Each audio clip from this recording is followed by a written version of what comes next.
सुधीर चौधरी, इनका नाम तो आपने सुना ही होगा, कुछ बताने की ज़रूरत भी नहीं है कि फेक न्यूज़ फैलाने में, अपना प्रोपेगेंडा चलाने में और झूठे डीएनए करने में ये सबसे आगे हैं। डीएनए की बात की जाए तो हर बार जब भी अपोजिशन कोई काम करता है तो उसके नुकसान बताते हैं, और वही काम जब मोदी जी करते हैं तो बस बताने लगते हैं कि इसके फ़ायदे क्या क्या हैं। और ऐसा ही कुछ किया है इन्होंने इस बार सेडिशन लॉ को लेकर। जब सेडिशन लॉ यानी कि राजद्रोह का मुकदमे हर तरफ हो रहे थे, तब वाहवाही करते थे ये, तब बताते थे कि किस तरीके से राजद्रोह का मुकदमा उन लोगों के खिलाफ इस्तेमाल किया जा रहा है जो लोग भारत के खिलाफ हैं। यही जब 2019 में अपने मैनिफेस्टो में कांग्रेस लेकर आई थी, तब सुधीर चौधरी ने क्या कहा था, जरा सुनिए। इस घोषणा पत्र के पेज नंबर 35 पर लिखा है कि भारतीय दंड संहिता की धारा 124A जो देशद्रोह के अपराध को परिभाषित करती है, उसका दुरुपयोग हुआ है और बाद में नए कानून बन जाने से उसका महत्व समाप्त कर दिया गया है। इसलिए इस कानून को समाप्त कर दिया जाएगा। यानी अगर कांग्रेस पार्टी सत्ता में आती है तो देशद्रोह वाला जो कानून है 124A उसे समाप्त कर दिया जाएगा। यानी देशद्रोह की जिन धाराओं के अंतर्गत भारत के खिलाफ काम करने वालों पर कार्रवाई की जाती है, उस धारा को ही खत्म करने का वादा इसमें किया गया है।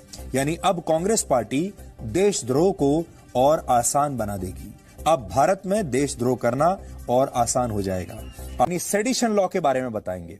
मोदी सरकार ने सुप्रीम कोर्ट में दाखिल अपने एक नए हलफनामे में बहुत बड़ी घोषणा की है, जिसमें उसने कहा है कि वो राजद्रोह कानून की समीक्षा करेगी और इसमें उचित बदलाव करने के लिए भी मोदी सरकार तैयार है। राजद्रोह कानून अंग्रेजों के जमाने का कानून है और आज हम आपको ये बताना चाहते हैं कि जो कानून अंग्रेजों ने भारत की आजादी के लिए लड़ने वाले क्रांतिकारियों के दमन के लिए बनाया था, उन्हें जेलों में डालने के लिए बनाया था, उस कानून का आजाद भारत में आज भी कैसे दुरुपयोग हो रहा है।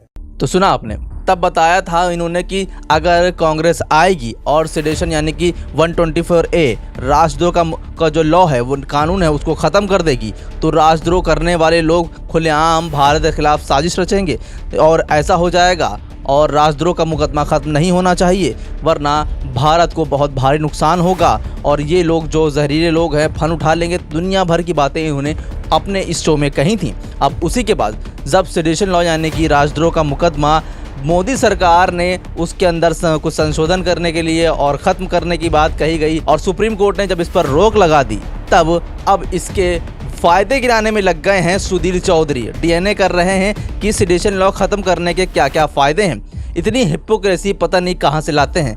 एक तो हर वक्त जब भी डीएनए करेंगे तो पहले उसके नुकसान बताएंगे जब अपोजिशन करेगा, और जब खुद मोदी सरकार कर देगी तो उसके फ़ायदे गिनाने में लग जाएंगे।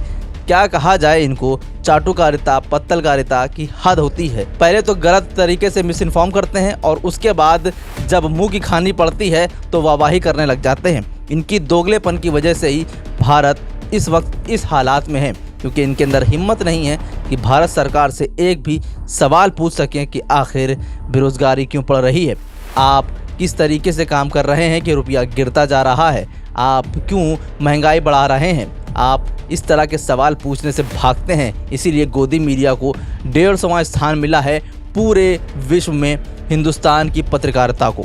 यही है यहाँ पर फ्रीडम ऑफ प्रेस, क्योंकि गुलाम हो चुकी मीडिया इसी तरह की बातें करेगी जैसे कि कुछ टाइम पहले श्रीलंका में राजपक्षे ने कर दिया था। हम विश्व गुरु बनने के बहुत करीब हैं, जैसे श्रीलंका विश्व गुरु बन चुका है नफरत फैलाने में, और अब वहाँ पर सब कुछ बर्बाद हो चुका है। और इसमें एक सबसे बड़ा हाथ था गोदी मीडिया का। फिलहाल आपका क्या कहना है इस पूरी खबर को लेकर, हमें कमेंट करके ज़रूर बताइए।